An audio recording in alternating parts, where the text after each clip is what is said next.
جوع آخر الليل ومحتارين تعملوا إيه؟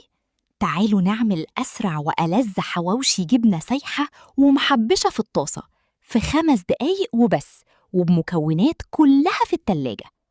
هنحتاج عيش بلدي مفتوح وميكس جبن متوفر عندكم، موتزاريلا وشيدر وجبنة رومي عشان تدي طعم حادق وحرش، ومعاهم فلفل أخضر مقطع وشرايح زيتون ورشة زعتر صغيرة. افتحي رغيف العيش واحشيه بميكس الجبن والفلفل والزيتون، وسر القرمشة الخطيرة: ادهني الرغيف من بره بمسحة زبدة أو سمنة بلدي صغيرة من الناحيتين. في طاسة سخنة على نار هادية انزلي بالرغيف واضغطي عليه كويس. غطي الطاسة دقيقة واحدة عشان الجبنة تسيح تماماً من جوه. أول ما ياخد لون ذهبي مقرمش اقلبيه على الناحية التانية. اقطعيه نصين واسمعي صوت القرمشة وشوفي مطة الجبنة الرهيبة. قدموه سخن مولع مع كنز حاجة ساقعة. كانت معاكوا زوزو، وبالهنا والشفا.